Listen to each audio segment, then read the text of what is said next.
আমি বিশ্বাস করি না। আমি বিশ্বাস করি নিজের টাকা নিজে আর্ন করব, একটা সময় যখন বয়স হয়ে যাবে নিজে সুগার মাম্মি হব। সালমান খান আলোচিত অভিনেত্রী শাহ হুমায়রা সুবহা একসময় ক্রিকেটার নাসির হোসেনের সঙ্গে সম্পর্কের জন্য বেশ আলোচনায় ছিলেন তিনি। সেসব কাটিয়ে এখন অভিনয় ও গান নিয়ে ব্যস্ততা তার। দিন কয়েক আগে সুবহার একটি আমি তোমায় দিলাম গান মুক্তি পেয়েছে। জানা গেছে সম্প্রতি সেই গানটি নিয়ে এক সংবাদ সম্মেলনের আয়োজন করা হয়। সেখানে উপস্থিত ছিলেন সুবহা। শুধু কাজ বা গান প্রসঙ্গই নয়, সেখানে সুবহা কথা বলেন নিজের ব্যক্তিগত জীবন নিয়েও। সেই সংবাদ সম্মেলনের একটি ভিডিও সামাজিক মাধ্যমে ভাইরাল হয়। সেখানে সুবহাকে বলতে শোনা যায় তিনি একটা সময় সুগার মাম্মি হতে চান।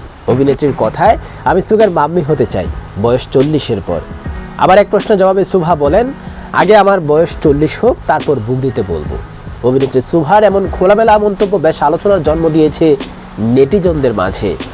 অনেকে বিষয়টি যেমন মজার হিসেবে নিয়েছেন, আবার অনেকে তার এই মন্তব্য নিয়ে সমালোচনাও করছেন। উল্লেখ্য, বসন্ত বিকেল সিনেমার মাধ্যমে চলচ্চিত্রে যাত্রা শুরু করেন সুবহা।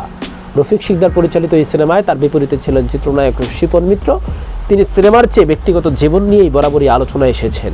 সাবেক ক্রিকেটার নাসিরের পর গায়ক ইলিয়াসের সঙ্গে সম্পর্কে জড়ান এবং বিয়েও করেন, কিন্তু সেই সম্পর্ক টেকসই হয়নি সুবহার।